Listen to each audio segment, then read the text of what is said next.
Good morning, honorable members, and good morning, Deputy Minister. Good morning, Chairperson of the Board of Alexkor, as well as the CEO.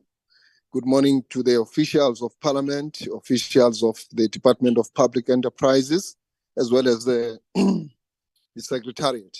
Good morning, Chairperson of the Board of Alexkor. I believe that we are ready to start the meeting, and I wish to take this opportunity. Recording in progress. To welcome all of you present here today. As you are pretty much aware that today we'll be entertaining a report and an update from Alexkor in respect of community leadership stability, as well as getting an update generally on the performance of the entity. As you know that we met with Alexkor a few months ago, and we got a very positive report at that point.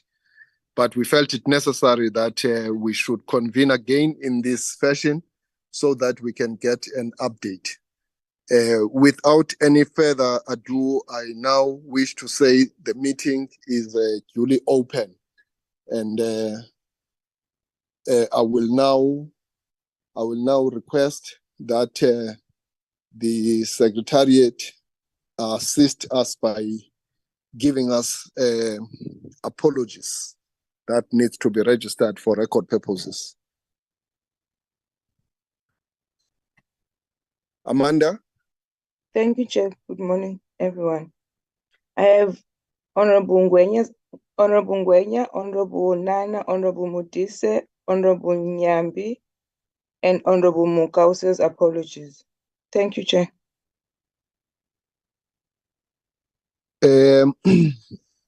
Let me, I hope I heard you, Amanda. I didn't hear the first part of your apologies. But we did receive an apology from the Honorable Minister. But that is not a problem because we do have the Deputy Minister present here. But we did receive a written apology from the Minister. I think I must say that up front. Those are the apologies, honorable members. Is there any other apology other than that may be coming from someone else? No other apology. I think let's go straight to the first item on the agenda, which is the main trust why we have convened today. Deputy Minister Obed Bapela, let me express my appreciation for your commitment to always honor these meetings because it makes our work quite very easy. Because without being there as the political leadership of the department, sometimes it can create a problem. But I'm saying that your consistency helps us to somewhat come to a level of efficiency and effectiveness in terms of doing our part as the select committee. I now wish to invite you, Deputy Minister, to start this presentation at your level to give sort of a political overview from the ministry's perspective. And if you can also, when you are finished, ensure that the entire delegation is then introduced as to who is coming from the department, as well as the board and the CEO of Alexkor. We would like you to help us with the introductions for record purposes so that we know who is here in attendance. Deputy Minister, it is my honor and privilege to now invite you to assume the stage and address the select committee. Over to you, DM. Thank you very much, Chairperson of the Select Committee, Honorable Mkiva, and to all members of the Select Committee, the NCOP. And let me also greet the Chairperson of the Alexkor Board, Dr. Trisha Negom, and leading some of the board members that will be introduced by her later. And then also welcome Prof. Trevor Fowler, the CEO acting, also with the management team. Chair, I'm in a particular fixed situation. I might be disappointing you today not to stay as long because I'm on the road somewhere in the northwest in some rural areas. And what's happening is I was joining Deputy Minister Mopani Zulu, who was to hand over a facility that was built by social development. And I, as the district development municipality champion of Nagam Jurulema, was here to then also be part of wishing the community while in receiving a good delivery from government. Now, as I was on my way to the place, just got the message that the deputy minister was admitted to hospital. So I then have to take over the program. She has just requested, I spoke to her.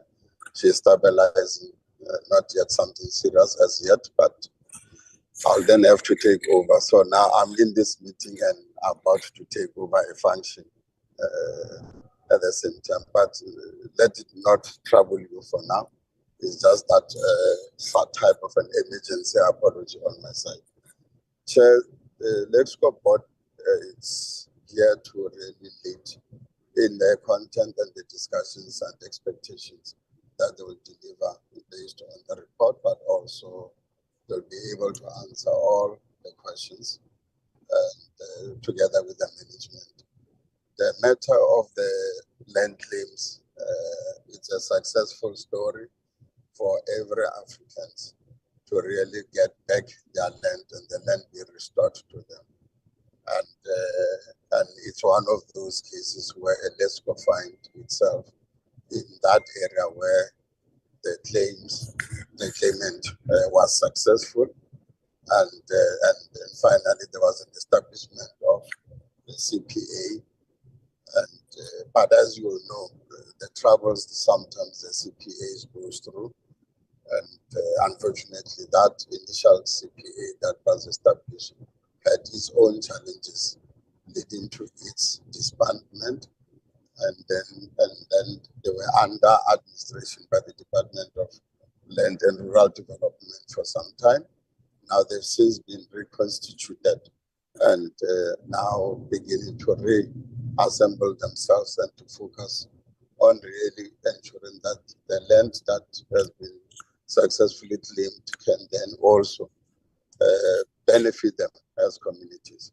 They will then explain, obviously, that historical journey, and but the complexity of the situation is that Alexkor is operating on the land, and the claimant also had successfully said that they should be beneficiaries in the shareholding of the Alexkor as a state mining company.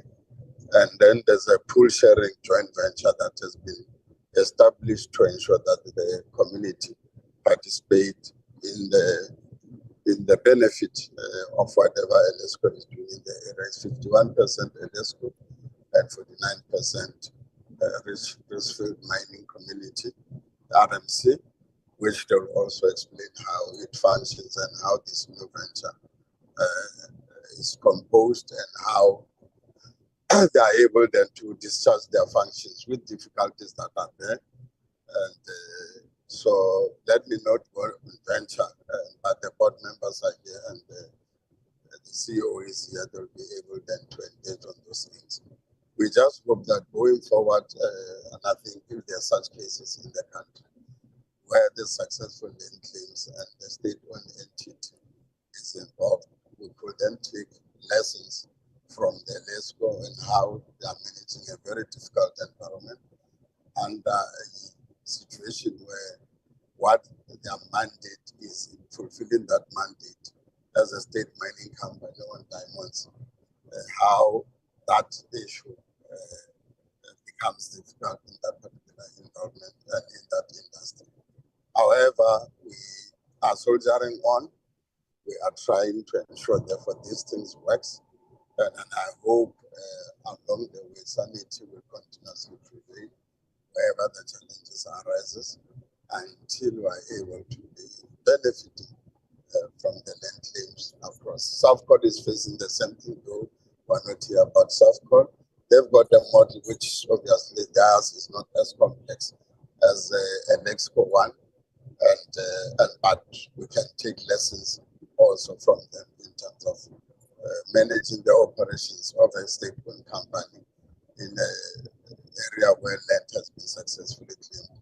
But there's a lot of transfer of assets that still has to happen.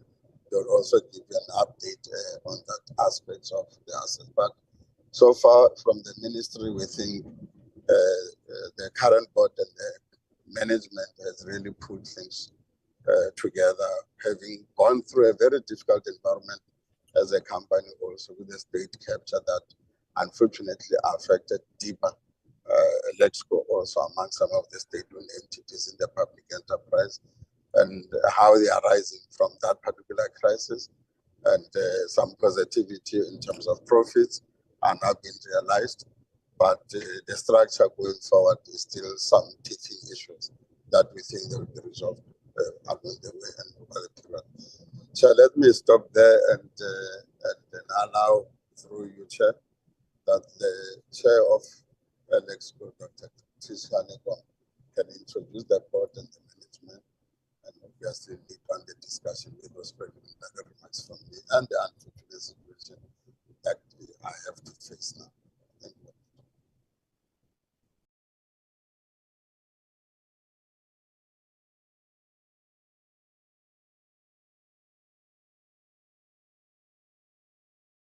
Thank you, Honorable Chair. I'm assuming that I can take over. And greetings to the Deputy Minister and the honourable members on the platform, as well as my colleagues from Alexkor, and I think there are also some guests on the platform. I am joined obviously by the interim CEO, Adjunct Professor Fahola, and a delegation from Alexander Bay. And if you'll allow, Chairperson, I'll just make a few comments to introduce the subject matter for today, which I understand to be the relationship with the CPA as well as the financial position of the PSJV.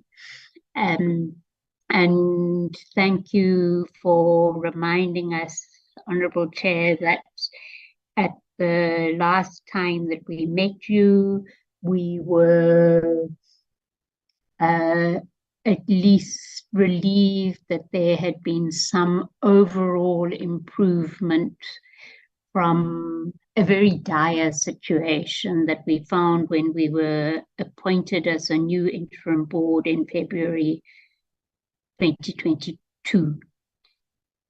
At the time, the CPA was dysfunctional, and we had the CPA represented by 3 court-appointed non-executive directors who were not from the community, and the PSJV board, which is the joint venture board that the minister referred to, was not operating with good governance practices in place.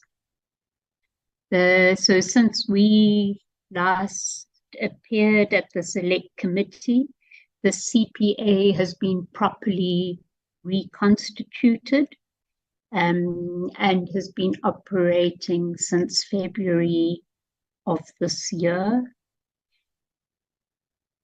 We had approached the courts, and I think we indicated that to you, to request that the CPA designated representatives for the Richtersveld Mining Company, which has not been set up properly in terms of the requirements of the CIPC, that the designated directors replace the court-appointed directors. That eventually did happen in terms of a court ruling on June the 2nd of this year. And there is a 1-year period that the court granted to allow the CPA to complete its processes of properly setting up the RMC so that they can appoint their directors rather than having directors continuing to be appointed by the court. So where we are now as introductory remarks before I hand over to the CEO to go into the detail is that we have a reconstituted CPA, we have designated directors of the RMC pending conclusion of processes to properly establish the RMC. And because of the dysfunctionality of the CPA and the RMC until this year, the CPA has not really, since acquiring the land and the mining rights, materially benefited in direct ways from having had their land restored to them. So our key focus is really to rebuild trust and ensure that the joint venture, which is responsible for both the land and marine mining, results in benefits for the CPA. The CPA is in a process, and the CEO will speak to this, of making its own decisions about how it would like to exercise its rights in terms of its ownership of the land and the land mining right. In the meantime, and I'm sure you're all familiar with the deed of settlement and unanimous resolution, it requires the PSJV, which is an unincorporated entity, to act as if it is incorporated. It never was incorporated after it was established. It does have implications for us in terms of our commitments with SARS and for paying UIF. And these are discussions we will now be able to have and conclude with the CPA, taking into account what their decisions might be with regard to exercising their rights as the owners of the land and the owners of the land right. I'm sure we might have some discussion of that after the presentation. And in the meantime, we continue to function as the PSJV, and our obligation in governance terms is obviously to take all of our decisions in the best interests of the PSJV itself and ultimately in terms of the benefits that flow to the CPA. With that, I'm going to project my screen and I will hand over to the interim CEO, Adjunct Professor Fowler.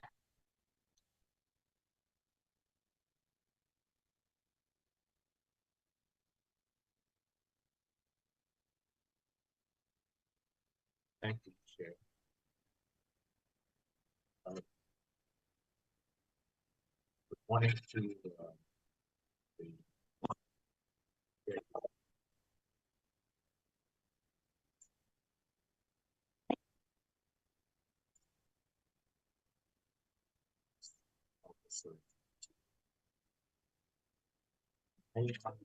We can't hear you. CO, we can't hear you.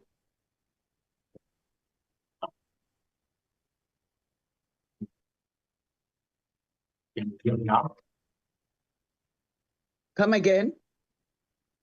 Can you hear me now? Your reception is very bad, Trevor. Okay. If I speak louder, can you hear me? Yes, That's I can a hear bit- you now. Thanks, sir. Okay, thank you very much. I'll speak a bit louder. May I turn off my camera so that we have to say and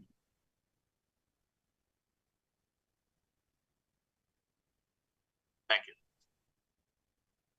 you. The presentation we're going to cover is on, first of all, the relations with the CPA, and then there's an aspect which affects the relationship with the CPA, which is the handover of the Alexander Bay town to the Richtersveld municipality. That handover then has certain implications for the handover of properties, etc. That's one of the issues that that I want to cover briefly. And the second then is the PSJV's profitability, the compensation to the CPA, and the future outlook. If we can go to the next slide. I'm just going to cover this briefly, but I think it's important just to recap on one point. In 2007, the land and the land mining right was awarded to the Richtersveld Community. The marine mining rights were retained by Alexkor, and then according these were then pooled into and mined in a joint venture called the Pooling and Sharing Joint Venture. Next slide. And that was created in 2011. However, in 2012, the CPA did not function beyond that point, and it was put under administration. And as the chair of Alexkor has put forward, in February this year, they were reconstituted. The land mining right, all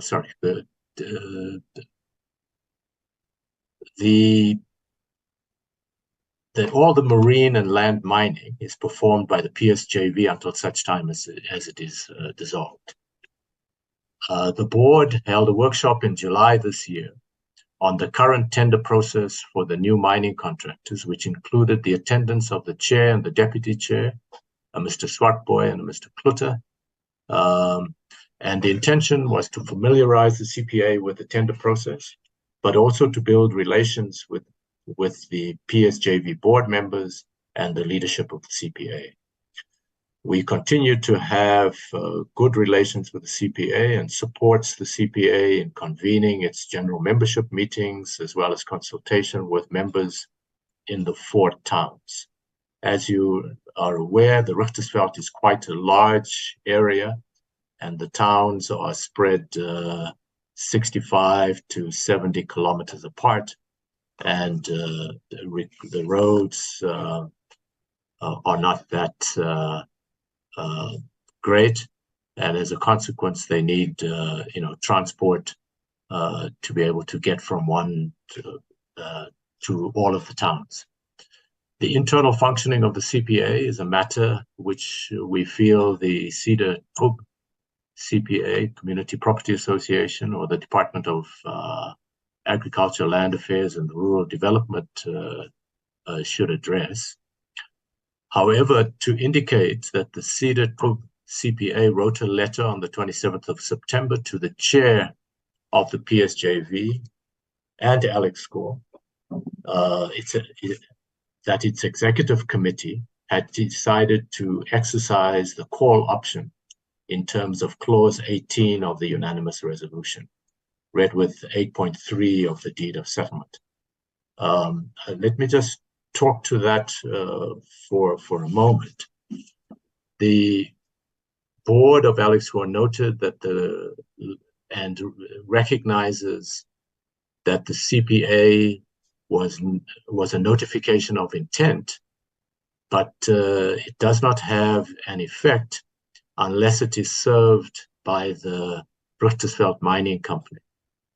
The Richtersveld Mining Company currently is not functional and has not been functional for a period of time, and it requires its books to be done, it's to be audited, etc., to ensure that they comply with the CIPC requirements. The process which they've undertaken is that they have designated directors of the RMC, but they have not yet been able to appoint those members because the RMC still has some difficulties. It was being run by a single director, Mr. Matthews, who passed away, and since then it has not been functional. So that's one of the areas that we can talk about a bit more. The handover of the management of the properties in Alexander Bay is triggered by the handover of the Alexander Bay town to the Richtersveld municipality.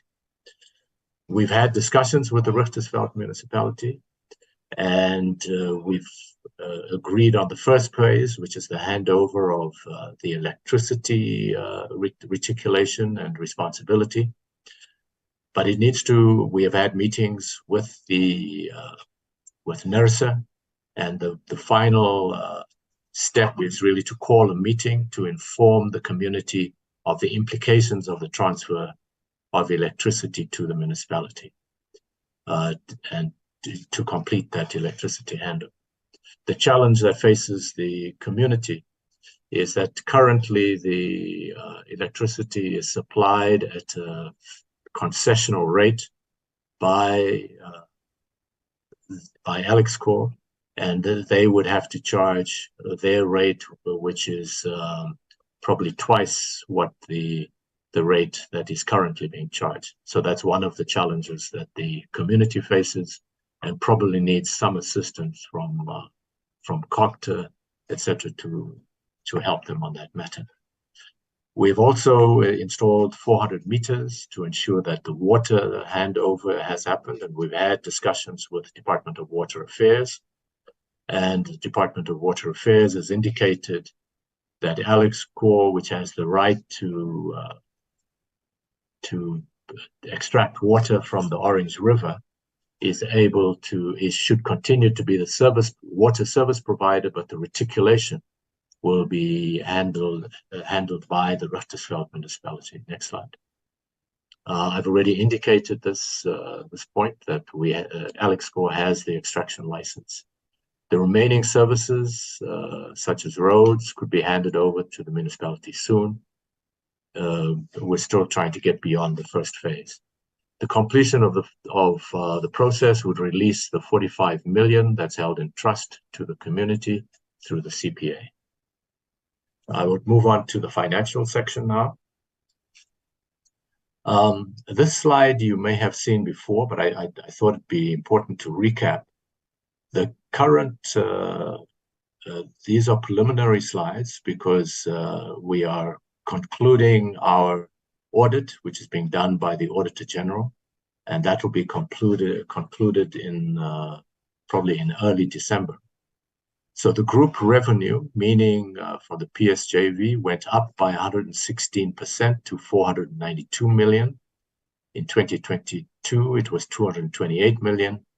And this was assisted by the weak dollar-rand exchange and increased carrot prices, as well as increased production.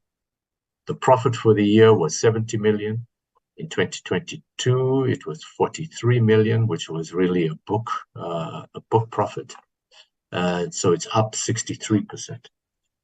The pooling and sharing joint venture has seen significant improvement in diamond sales, which contributed to the positive financial position. The audit for the financial year 2022-23 is about to conclude.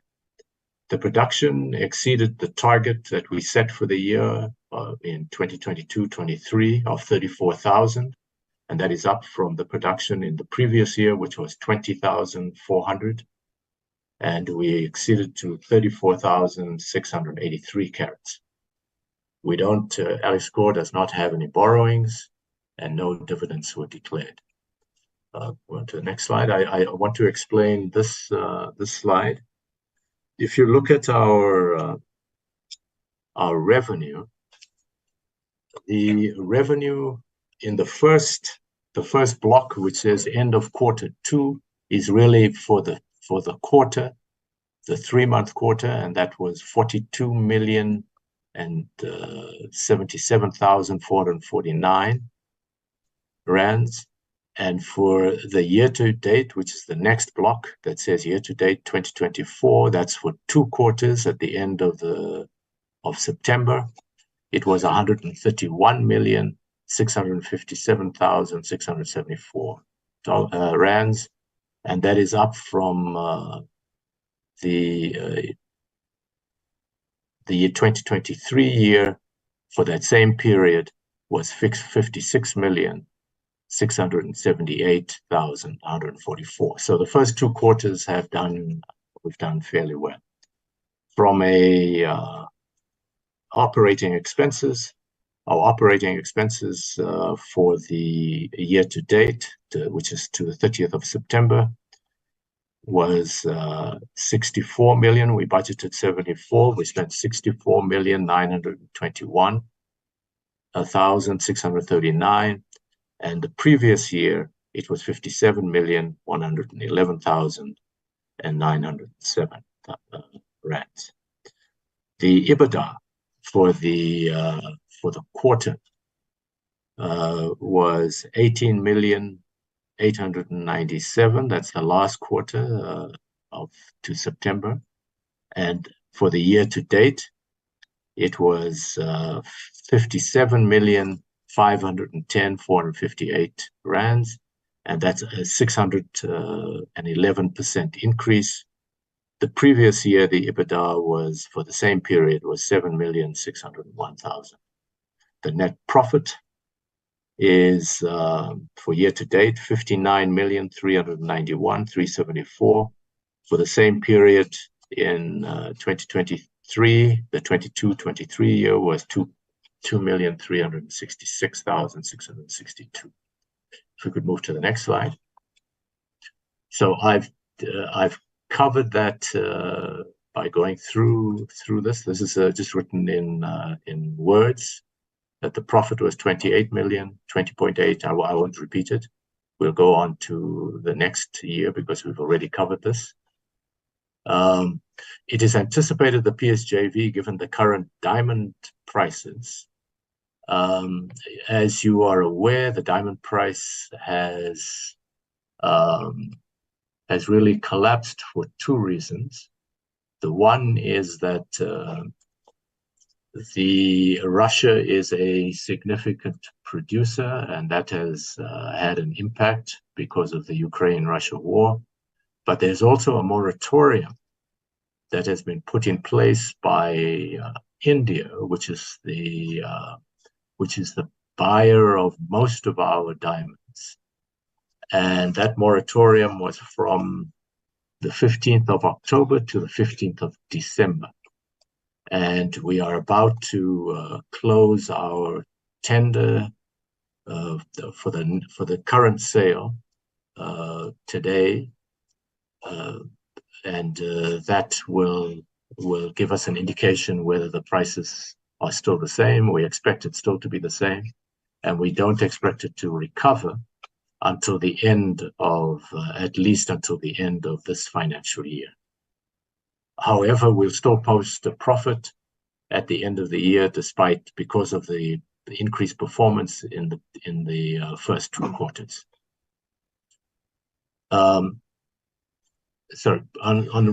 relation to the planned compensation to the RMC, based on the deed of settlements, no payments are anticipated to the RMC pending full and final settlement of the initial cost contribution, which is now sitting at 114 million. At the beginning of the period when we started as a new board, and myself as the CEO, interim CEO, the cost contribution stood at 184 million, which we've now reduced to 114 million due to the increased production in 2022 to date, from April 2022 to date. The completion of the process would release the 45 million. I've already mentioned that. If we could go to the next slide. Despite the improved performance, there is significant backlog to be addressed. There are inadequate funds to address several of the required capital projects which require urgent attention. One of those is the water services. We have 6 boreholes from which we retrieve water, which supplies both Alexander Bay and Port Nolloth and the surrounding areas around Port Nolloth. And we're in the process of refurbishing some of the boreholes, and we've also in the process of acquiring new equipment and generators to ensure that we are able to function despite the load shedding. We've also requested that Eskom excuse Alexander Bay from load shedding so that we can continue with the water supply. They have agreed, and they've done that now for a period, and we're waiting whether they're going to renew that concession to the community. The sustainability of whether we are a going concern status requires constant attention, given the history of Alexkor, and it's something that we're paying direct attention to. The operating model that we're utilizing is being reviewed by the DPE. They've completed a study, and they're in the consultation phase, and that will be completed as soon as they complete the consultation. Just as a point, that the average price that we would land in our last sale was for the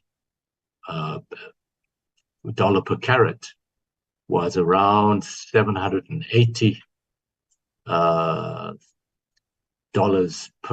per carat. Sorry, $780,000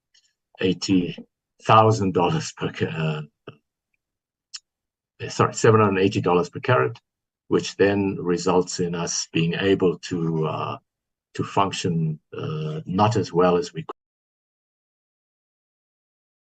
around $1,700 per carat, just as a point. Thank you very much. So it's one of the issues that we have to be very careful about in the next coming year. Thank you, Chair, Honourable Mkiva, and Honourable Dr. Haneko. Honourable Chair, before handing back to you, just to add for members who might not be familiar with what the call option entails, it's really the right of the CPA to exercise its option via the RMC to purchase the 51% share of Alexkor in the land mining rights. And there are a whole lot of requirements that need to be met to exercise that option. So as Professor Paula was saying that we've had communication from the executive committee formally indicating that the CPA has decided that they wish to exercise this option, which would, as and when the RMC is properly constituted, would need to be exercised by the RMC and in compliance with what is set out in the unanimous resolution, which was also why I was indicating in opening our input that the CPA's decisions will have implications in terms of how they wish to exercise that right. And in the meantime, our obligation is to carry out our fiduciary responsibilities and make decisions in the best interests of the PSJV.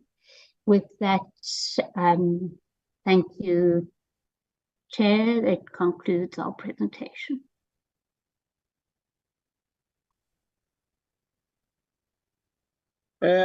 No, thank you very much, Trish. This is Lindwe Bibi. I'll be assisting Honorable Chairman Kiva because he has got a problem of the network. So meanwhile, I'll be acting on his behalf. Thank you very much for your presentation. Now, this is the opportunity for the members to ask questions. And Amanda is going to assist me. I mean, the members that want to ask questions. Over to you, members. There's a presentation. It's over to you for questions and clarities. Amanda, you'll assist me.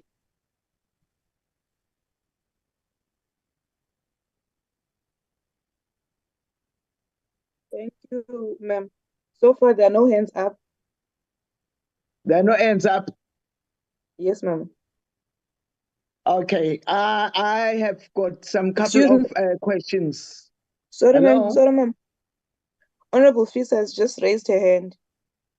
Okay, Honorable Fisa, let me start with you. Thank you, Honorable Chair. The first question, I've got a few questions. The first one I want to know is, Alexkor has not produced annual reports for 2020, 2021, 21 and 22 to 23. How far are they with seeing that their financial responsibilities are met? If you can answer that one, thank you. And then also, Alexkor has only fulfilled phase one, namely the replacement of asbestos roofs in Alexander Bay and mining infrastructure 3 phases. When is Alexkor going to fulfill its historical environmental rehabilitation? Examples, infilling of old prospecting and mining trenches where they will never be mining again, and removing and grading rock dumps and other fine and coarse tailing dumps over areas that will not be mined in future. That's the first round. Thank you. Are you done, Honorable Fesa? Honorable Chair, I just want to look at my notes and just confirm and the questions. Compile the questions, I'll have another one. Okay, but I can answer that in the meanwhile. Okay, Amanda, is there anybody also, anyone who wants to ask questions from the members? No, Chair. Okay, no, thank you very much, Trish and the team. I also have got a couple of questions here with me. The first one will be, I think in your last appearance before this committee, it was agreed that the outstanding obligations of 6, 7, and 8 of the agreement, as stipulated in the deeds settlement, must be completed on or before 21st August 2023. Was this achieved? And the second question will be, the committee requests Alexkor to, we want you to elaborate on the 3 projects that were previously identified for Alexkor diversification strategy. Now, are they viable projects, and what is their current status? That is my second question. And then the third one, it will be, you should update this committee on its relationship with the Richtersveld community and its community structures, in particularly the CPA. Well, I did hear you touching on it, but we need you to elaborate on that. And again, we would like to have an update on the activities of the Richtersveld Alexkor handover task team. And it was able to meet all its set deadlines. We just want to check your deadlines regarding that. And also, we have acknowledged that it has not invested in exploration and necessary capital equipment and also technology that has the potential to turn the company prospects and company operations around. Now, are there any plans in place to rectify this? And also we come to, and according to you, a large-scale exploration and mining tender awarded to Ayana, which lacked capacity. Now, how was the tender awarded, and has the mistake been rectified?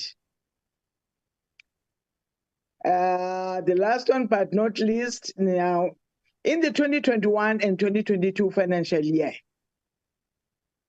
Alexkor saw the departure of the GM, finance, CEO, financial manager, and supply chain officer.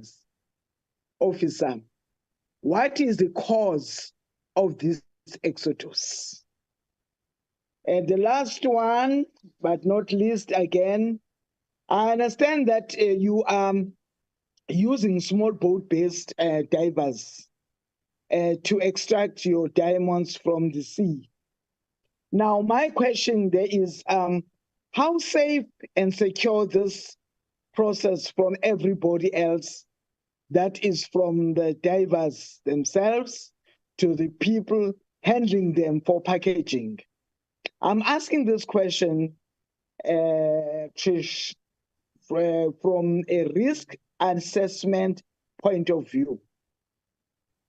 Thank you very much. I've got those questions. I know there are quite a number of them, of which I think maybe you have jotted them, Trish. I'm sorry about that. I just need really to know more about that one. Over to you, Trish, and your team. Thank you very much, Honourable Chair. Let me ask Professor Fowler to come in first, and if he hasn't covered anything, especially the issues that are related to governance, I will add after his input. Thank you, Chair. To address the first question by Honorable Visser about the asbestos roofs, that process currently is being looked at by the Directorate of Priority Crimes Investigation in relation to award of a tender in 2017. And we have been providing them with the information. They're continuing to, they now have the documentation that's required. So they're continuing to look at the process to see if the award was done correctly. And the asbestos roofs, some of them are still in place, and we will be completing that. One of the challenges has been is that the finances in 2021-22 year were not adequate to really address the kind of capital requirements that there are to fix the roofs, because the cost of mining was slightly greater than the cost of than the revenue that was received.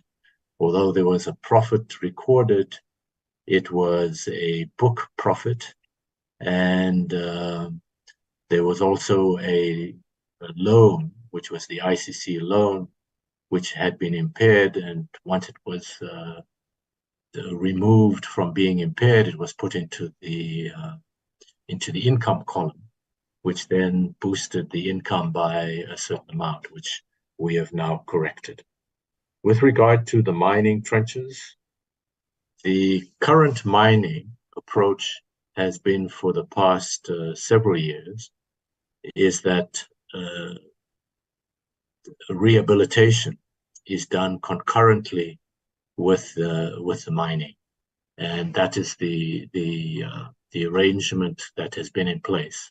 And the new tender, which we are in the process of going through the final stages of the award, will certainly ensure that that happens. And some of the areas include some of the historic tailings dumps, and those tailings dumps will then be addressed through that tender. And in addition, the board has approved that the company should start doing the rehabilitation of the old mining dumps. The plan that we have, the rehabilitation plan, indicates a period of 7 years, and we expect that the life of the mine is about 10 years. But we are starting to do that so that by the end of the period that we haven't yet concluded that work, but when that work begins, we anticipate that by the end of the period we will have rehabilitated many of the items. Let me then go on to some of the outstanding obligations that needed to be completed by the 21st of August. One of them was the handover to the Richtersveld municipality. What has happened since the last meeting, there has been a change in the municipal manager. They have appointed a new municipal manager at the Richtersveld Mining Company, who is now still becoming familiar with the process, and we anticipate that we will have the public meeting so that we can start to conclude the handover process. So it's not completely in our hands. It relates also to the municipality being able to undertake some of these obligations. That's the one aspect. The diversification projects are issues that are raised in the study done by the DPE, and when that is concluded, I'm sure they will present that to the committee. The current in relation to the community structures, I am not fully familiar with all of the community, the progress thereon, but I can allude to some of them. The challenge is that the community structures, which are 10 companies, must be put in place to ensure that you are able to get the appointment to the board of the Richtersveld mining company, and that's one of the issues. So besides the fact that the company has been dormant, the process of appointment is also a lengthy process. The self-development company, which is the one that appoints, is I believe has not yet been fully constituted, although from a CPA point of view, they've appointed people to be on the self-DevCo, but as a company, it is not yet functional. It is a rather complex arrangement, and it is explains why it is taking the Richtersveld community or the seeded CPA such a while to get things going, because of the complex interrelated nature of all of the CPA companies. Let me go on to the next one, which is the handover task team. I did mention that the handover task team has met. We have made progress around the water, in that the Water Affairs has indicated that they didn't expect the Richtersveld municipality to try to take that over, but to allow Alexkor to continue to be the water service provider, and the Richtersveld municipality would be the water service authority. That appointment of Alexkor as the water service provider by the municipality has not yet taken place, although in practice we are supplying the water. But there is significant infrastructure that needs to be put in place, which is beyond the capacity of Alexkor or the PSJV, which is that there is an 80-kilometer pipeline that needs to be refurbished. We've started refurbishing certain portions of it, but the full pipeline, the municipality has in fact put out a tender along with the Department of Water Affairs to be able to refurbish that pipeline. That hasn't yet been awarded to ensure that work commences on that. However, the work that we are doing is upgrading certain sections, and the Richtersveld municipality has undertaken some work, which is to really address the question of the points at which the pipeline is aerated. They have ensured that the aeration is optimal and was being repaired and would function optimally so that it does not affect the supply of water. On the question of the appointment of GM Finance, supply chain.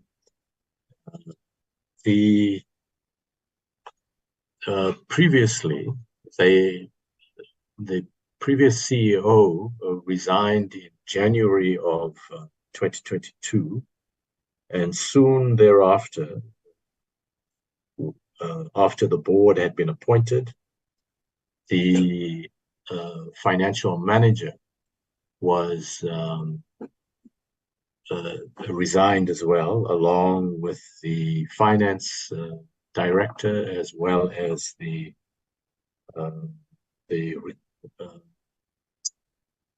person responsible for procurement. We have advertised for the procurement post and are in the process of filling that post. Appointments are to be made. At the time, there was no CFO. We've appointed an acting CFO. That's Ms. Lebo Malakalaka. She is the acting CFO. So we've made some progress in addressing it, but we've still got a long way to go to get all of the appointments made, including appointment of the CEO and the CFO. The current CFO is acting. The advertisement for the two posts have gone out. There has been a delay because we wanted to ensure that the new CPA representatives to the PSJV board were appointed, which has happened, and they are aware of the situation. There's some difference of point of view as to how this should be carried out. However, to ensure that we don't, the board meets its fiduciary obligations, we are proceeding with the appointments to ensure that we fulfill this obligation that we are required to do in terms of legislation. A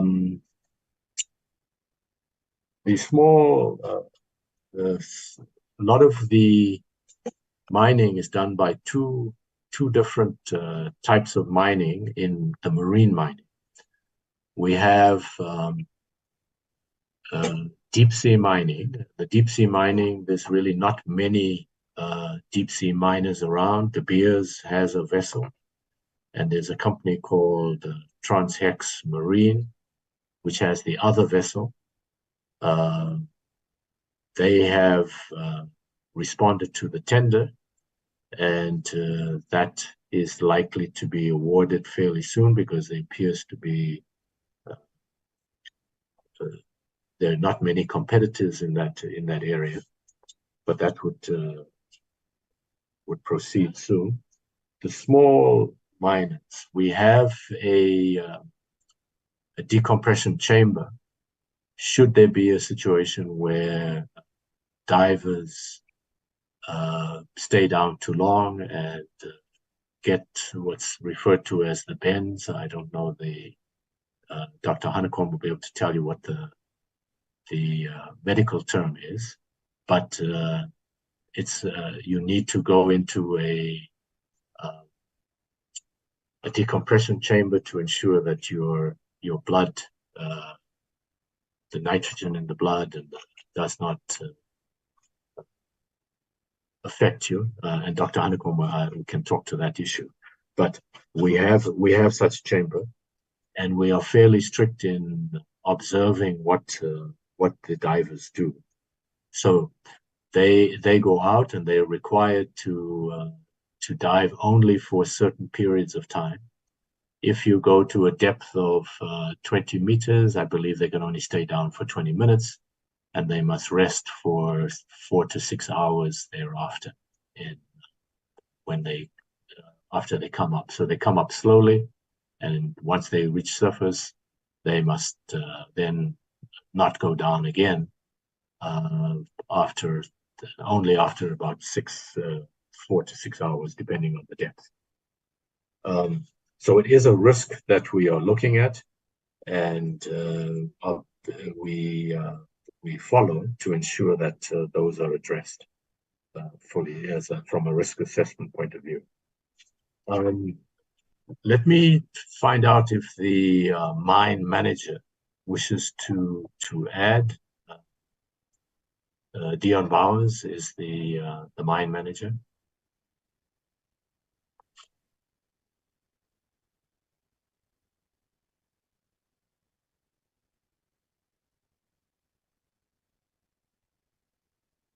They may be having some difficulty there. I'll find out if there's any points that Dr. Hanekom wants to add. I'll find out from the team if there are any points that the mine manager wishes to add. Thank you very much. I hope I've gone through most of the questions. I don't think I've answered every single question, and you may need to repeat it. Thank you. Dr. Hanekom.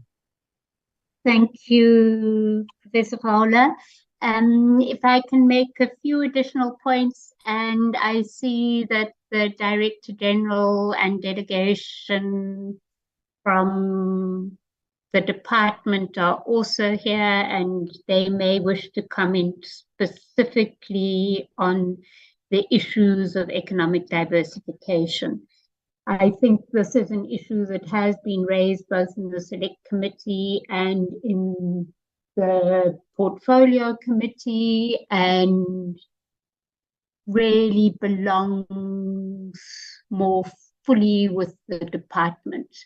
Our job and our mandate as Alexkor is to ensure that we throughout the 51% share in the PSJV are responsible for land and marine mining in the pooling and sharing joint venture. But there is very important work that the department is doing, which really one would hope will usher in a different economic future for the West Coast. And we all know that diamond mining has been taking place in the West Coast for approximately 100 years, and mines do have end of life. So the diversification really is the economy of the future for the West Coast. But if I could also add to that, that the view of the board and management is that it's critically important for that economic diversification to materialize, to have stability in the mining operations. And hence, to repeat it for a third time, our focus on ensuring that we take the best possible decisions in the interests of the PSJV, because it would be an absolute tragedy if instability in mining results in rampant zama-zama activity and all the negative consequences that go along with that, jeopardizing those big economic projects that are planned. So to link that to the point Professor Fowler was raising about the current operations and the rehab and the recap, and I think, Chairperson, you also spoke about the issue of our investments in exploration. There's going to be a fine balancing act in making decisions about what would make the best financial sense. given that we're not looking at another 100 years of mining. And as we all know, exploration is very expensive, and there's really, for the current process of new mining contracts being awarded, there has been very good work done by mining engineers to assist us in ensuring that we use the best information at our disposal for managing the awarding of those new contracts. The second point I wanted to make is just with regard to the outstanding obligations, and indeed our last meeting with you ended with an indication that these obligations should be concluded before the end of August. Much of it is out of our control. I think the department has also really been absolutely diligent about ensuring that we systematically conclude all of these obligations, and I'm sure would indicate that 95% of those obligations have been met. But there are matters that are not within our control. So, for example, handing over the town to the municipality is a two-way agreement, and the municipality has to accept the handover of the town. Handover of the town means handing over the financial obligations that go along with accepting the handover of the town. So I think that the work, as Professor Fowler has said, is very much on track, but it's about the state of readiness for all aspects of the handover and the financial implications for local government, which we know is really, really struggling. That means that there remain some outstanding items that will indeed be concluded, and there is work in progress on that. The third thing I wanted to raise was just on the issue of what led to the exodus of staff. And the former CEO, when he left in January, actually recruited to join him at African Exploration Minerals, and the three people you mentioned were all recruited to join him. I think only one of them had been of any significant tenure in Alexkor. It does beg a question about the whether someone who is leaving one part of the state and going to another part of the state, whether there should be restraint in recruiting out of another entity and weakening it. Which leads me to the last point I wanted to make. I had understood Honourable Visser to be also asking about our annual reports or integrated reports. If I understood incorrectly, apologies, but in any event, I think the information is information that we haven't necessarily reported to the Select Committee. So Professor Fowler already spoke about the fact that there had been a loan impaired prior to our tenure, which was in the 2021-2022 financial year, and it was in 2021 and it got reversed.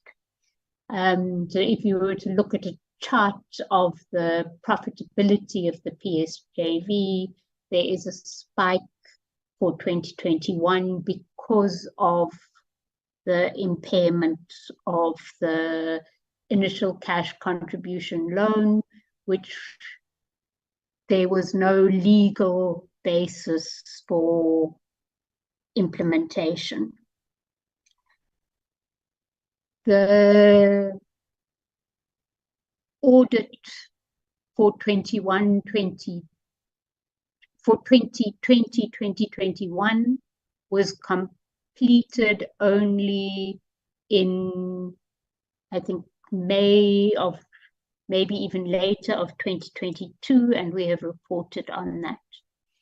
The 2021-2022 audit was going to be completed by the same auditors, and we had requested the AGSA to opt in for 2023-2024.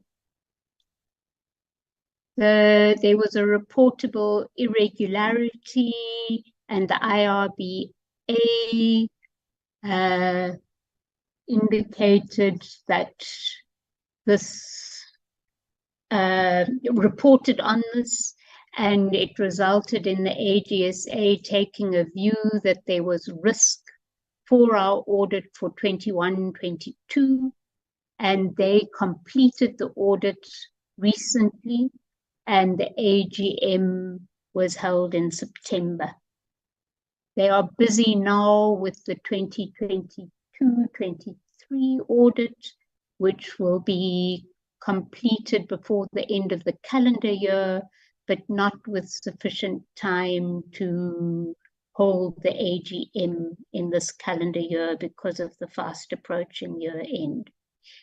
So by the commencement of the 24-25 financial year, hopefully the entire backlog in dealing with the reporting responsibilities of the group will no longer apply, and the AG will be able to commence the audits on time, and we will be able to meet our reporting obligations on time.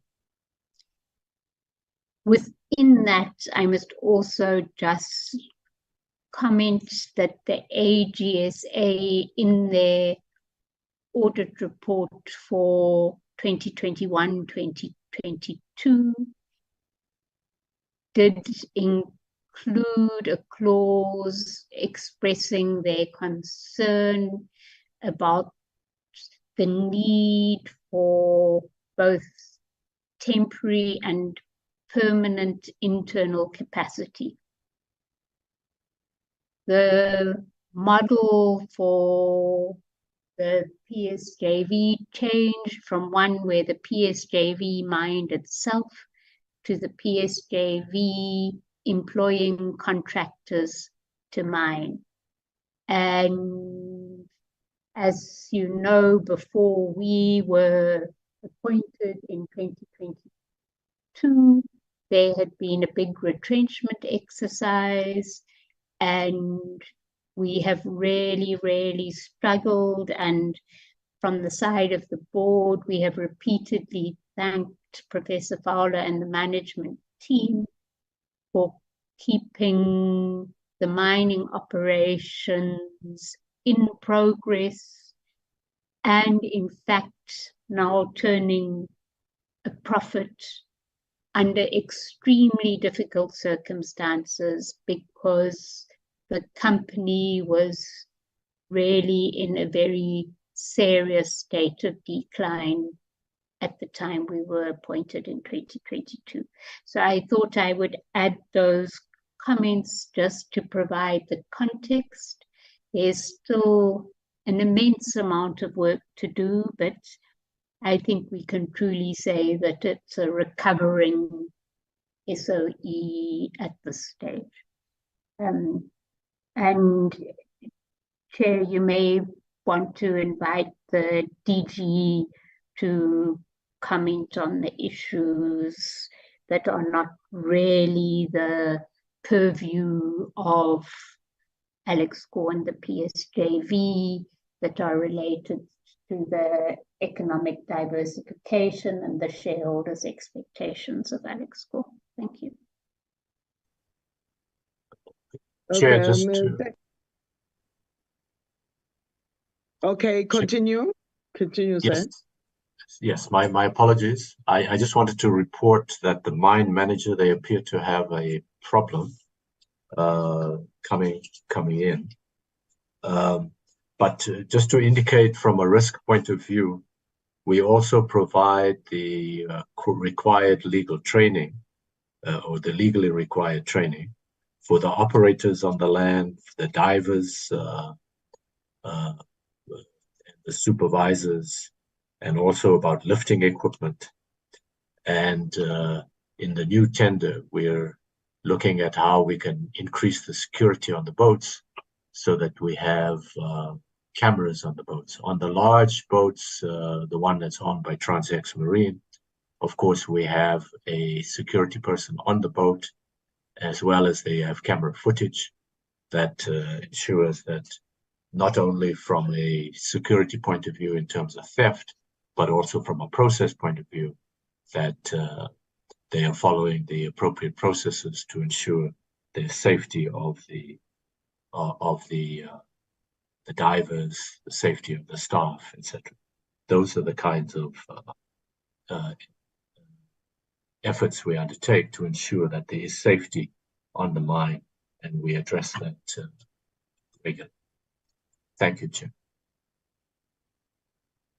Okay, thank you very much, Acting CEO. Just want to check with Honorable Professor whether does she have any follow-up questions?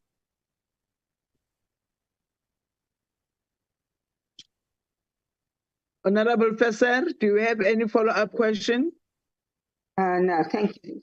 I'll be done with that. Thank you. Okay. No, thank you very much, Honorable Professor. I think on your side, Dr.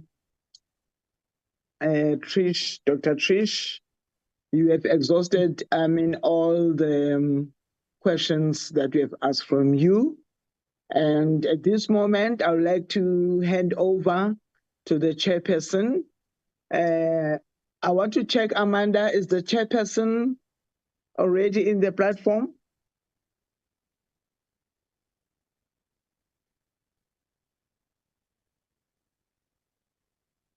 Amanda? Hello, ma'am. Which chairperson is the person around? I'm handing over to him. You can hand over to Dr. Trish, ma'am. Oh, okay. Dr. Dr. Trish, were you going to say something? No, Chair, I think we're done. And unless there's anything more you want from us, or if you do want the DG to come in on the economic diversification, I'm assuming that you will excuse us when you proceed with the rest of your meeting. And as always, we appreciate the opportunity to engage with the Select Committee. Thank you, Chair. Okay, thank you very much, Trish. Is the DG around?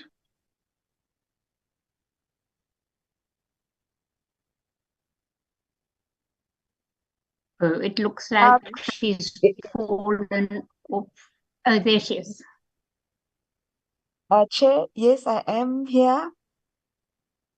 Okay, over to you, Sissy. Yes,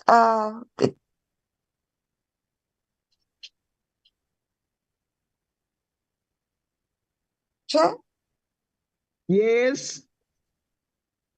DG, over to you. Do you want to say something? Adding into the presentation. I think the chair and the CEO, they have covered us. And also with the deputy minister earlier on, we have been covered. And we also have the colleagues from the department as well who've joined us. So thank you very much for the opportunity, Chair. Thank you. Okay. Thank you very much, DG. Amanda, I'm heading over to the chairperson.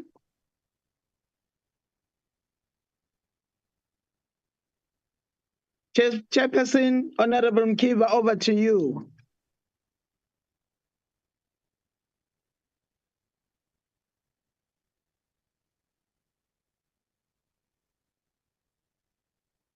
Sorry, Ma'am, I think you may excuse the guest. The chairperson is still having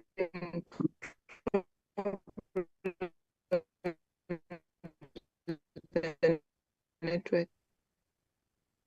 Okay, thank you very much. Our guests of today, Dr. Trish, and also the acting CEO, the DG, and also thanks to the Deputy Minister with Absentia for your presentation, of which we do appreciate it, because I mean you have replied to every questions for clarities.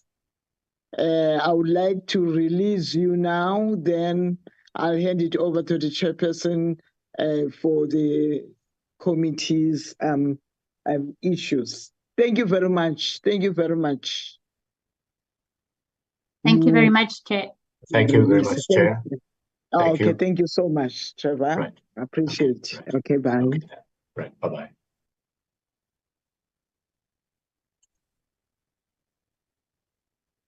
Amanda, ask the chair to take over.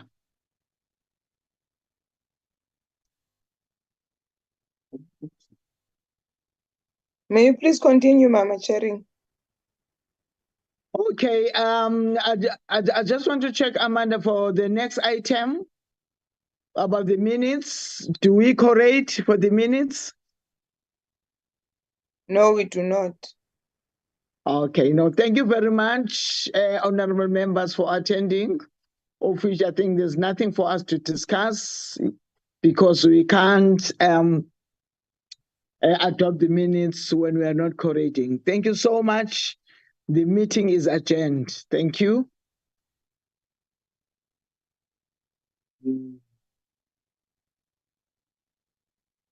Bye-bye.